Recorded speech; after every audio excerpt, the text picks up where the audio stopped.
Assalamualaikum warahmatullahi wabarakatuh. Allahumma sholli ala sayyidina Muhammad wa ala ali sayyidina Muhammad. Rasulullah pun terganggu.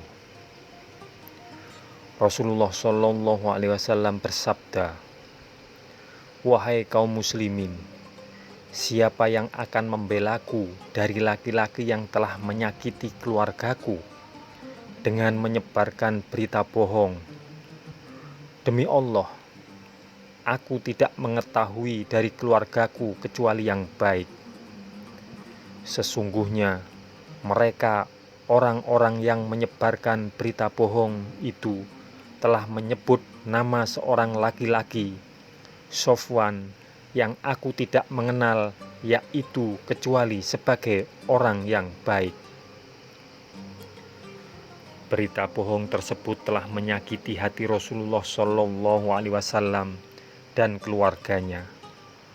Kemudian Rasulullah Shallallahu Alaihi Wasallam datang mengunjungi Aisyah yang saat itu memang sedang dirawat di rumah orang tuanya. Aisyah menuturkan, kemudian Rasulullah Shallallahu Alaihi Wasallam datang ke rumahku. Saat itu ayah ibuku berada di rumah. Ayah ibuku menyangka bahwa tangisku telah menghancur luluhkan hatiku sejak tersiar berita bohong itu. Rasulullah Shallallahu Alaihi Wasallam tidak pernah duduk di sisiku selama sebulan. Dia tidak mendapatkan wahyu tentang diriku.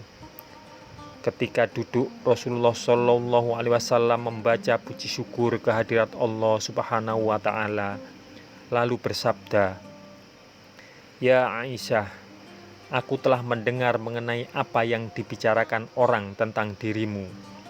Jika engkau tidak bersalah, Allah Subhanahu Wa Taala pasti akan membebaskan dirimu. Jika engkau telah melakukan dosa, minta ampun kepada Allah Subhanahu wa Ta'ala dan bertobatlah kepadanya."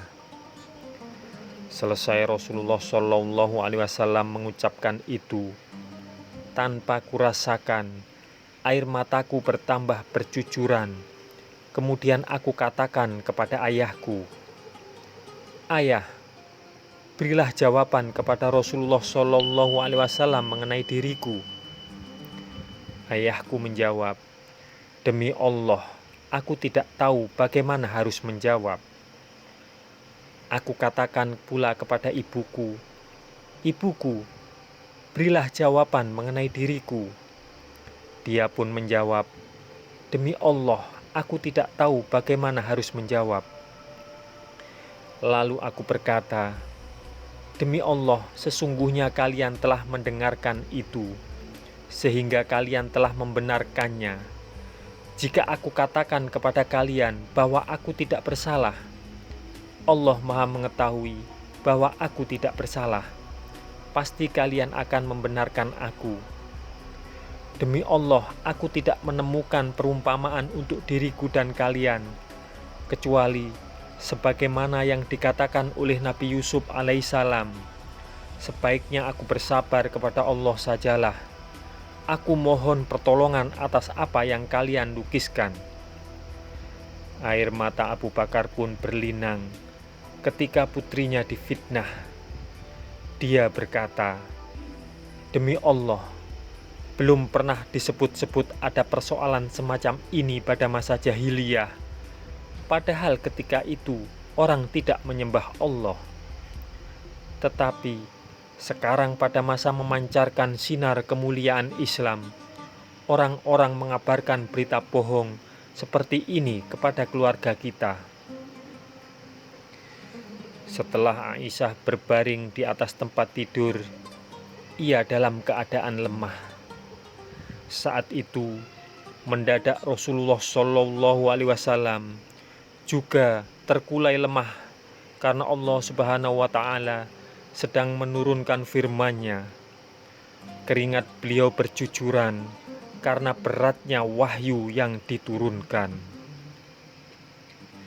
Sesungguhnya Orang-orang yang membawa berita bohong itu adalah dari golongan kamu juga.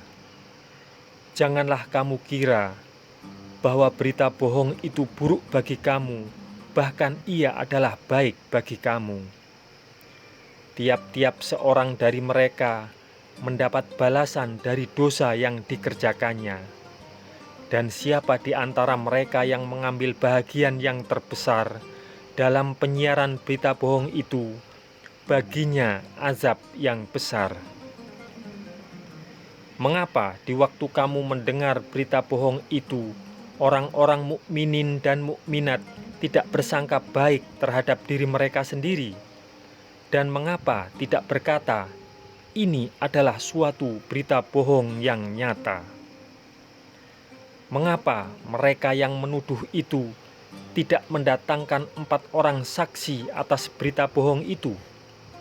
Oleh karena mereka tidak mendatangkan saksi-saksi, maka mereka itulah pada sisi Allah orang-orang yang dusta. Sekiranya tidak ada karunia Allah dan rahmat-Nya kepada kamu semua di dunia dan akhirat, niscaya kamu ditimpa azab yang besar karena pembicaraan kamu tentang berita bohong itu. Ingatlah, di waktu kamu menerima berita bohong itu dari mulut ke mulut dan kamu katakan dengan mulutmu apa yang tidak kamu ketahui sedikit juga, dan kamu menganggapnya sesuatu yang ringan saja, padahal Dia pada sisi Allah adalah besar. Dan mengapa kamu tidak berkata di waktu mendengar berita bohong itu, sekali-kali tidaklah pantas bagi kita memperkatakan ini, Maha suci Engkau ya Tuhan kami, ini adalah dusta yang besar. Allah mengingatkan kamu agar jangan kembali memperbuat yang seperti itu selama-lamanya jika kamu orang-orang yang beriman. Dan Allah menerangkan ayat-ayat-Nya kepada kamu, dan Allah Maha mengetahui lagi Maha bijaksana. Sesungguhnya orang-orang yang ingin agar berita perbuatan yang amat keji itu tersiar di kalangan orang-orang yang beriman, bagi mereka azab yang pedih di dunia dan di akhirat, dan Allah mengetahui sedang kamu tidak mengetahui.